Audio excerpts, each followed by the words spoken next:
one of the things I found fascinating with League of Legends is when I started playing, like everyone was like running into mid lane, like you had multiple people top, like no one understood how to play this type Yeah. of game, right? Like it was Yeah. again Two, like one, just two. dude, exactly. And Yeah. it just evolved. I think naturally games move towards a direction of bid maxing where players are trying to optimize and have the perfect structure. But to what extent was that you guys planning for it? And was it players reacting to the things you provide? Like you said, you Mm. dropped into different color wards. Yeah. How on earth, like I think everyone watching is just thinking, how on earth, if I were to make a game tomorrow, how and it were to be as popular as League of Legends or even a fraction of it, how do you plan for that stuff? How do you You plan for a don't meta? plan for it. You just iterate. Like that's the magic of League of Legends was that they had a 2 week turnaround cycle and they're just iterating constantly and they were listening to people. They are working with their community. They're changing things as much as they can. And then over time, they got better and better analytics teams and data teams. Devin, I've lost his last name. Amazing dude, wore big glasses. And he would provide us with this really clear data about what items were being used and at what rate on what champions. And so you did never use the data to make a decision, but you use the data to inform your decisions. You understand what the impact is of your changes. It was phenomenal. It was just the most information focused, right, team that still let the designers pilot. And I think that was so powerful. Um, I will say, looking at some of the crazy shit that went on, the 2-1-2. I remember playing League of Legends with the raid team at Blizzard because I started playing before I worked on League. Yeah. And I remember jungling on Warwick for the first time, and Jeff Goodman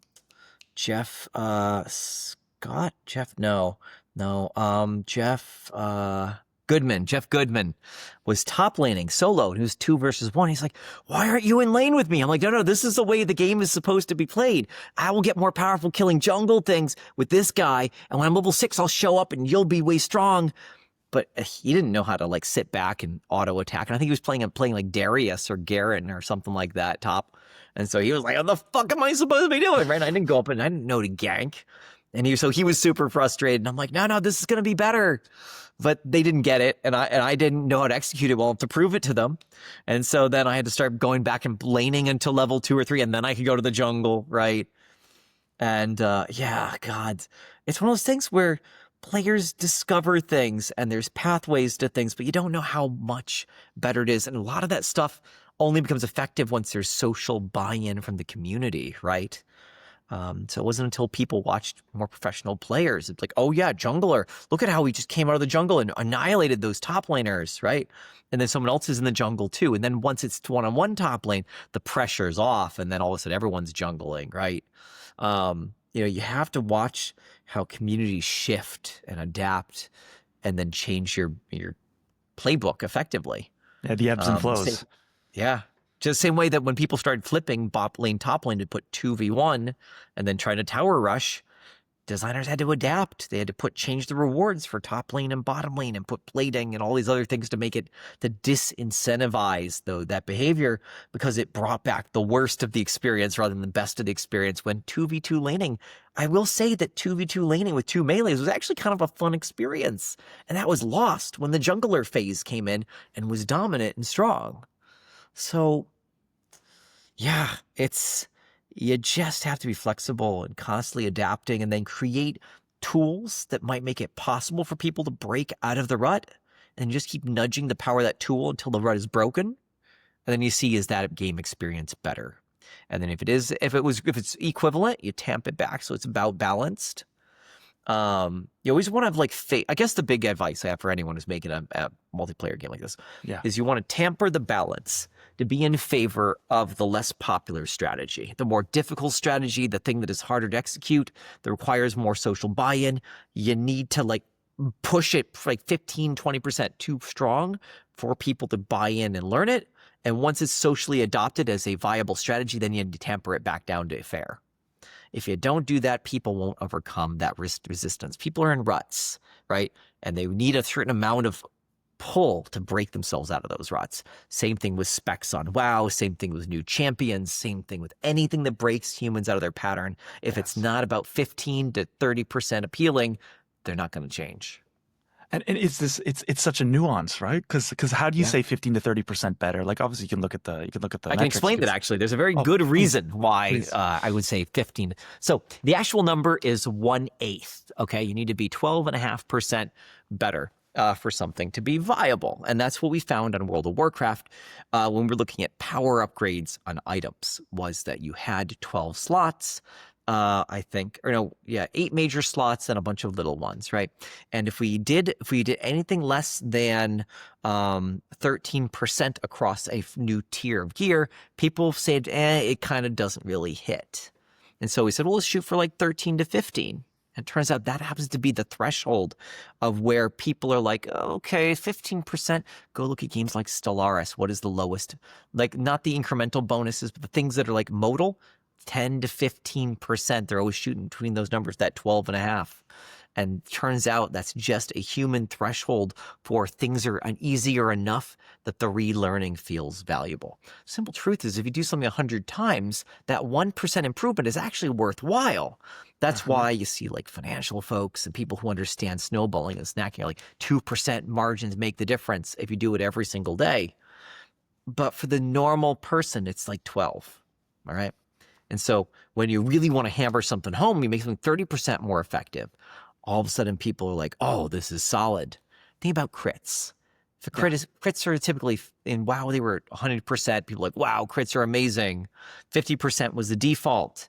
But some games with 25% crits, that's still pretty valuable. But most people are like, right? Like it's a random 25%. But you've like permanent 25%, like, oh, tell me about this. I want to know more, right? It's amazing the way psychology, numbers, and it actually comes down to something known as, the hit feel, right? How many events does to have to occur for an experience to change?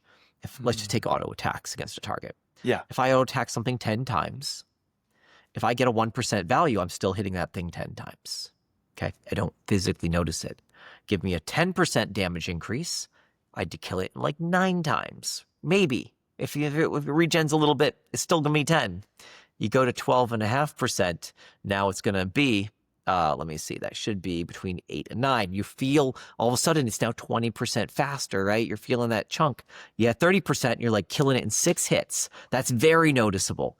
That's the actual piece that people experience and feel. That's why those numbers exist. It's the ratios, man. That's so interesting. I've always kind of questioned how that works, but it is just finding that sweet spot. I wanted to ratios. Yep.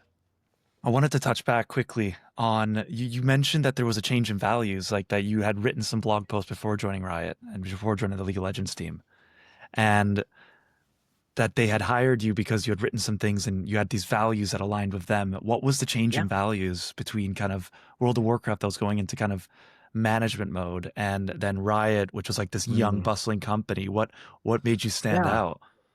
Yeah, I'd say the few things were definitely an orientation on player feedback. I very much liked interacting with player feedback, iterating and managing their expectations as I worked through it. Right. My blog was called Breaking Open the Black Box, where I just talked about game design from the very basic level. It's still up there. You can go find my blog. It's on zelnath.com, or I think we were even moving most of the articles to gamedesignskills.com.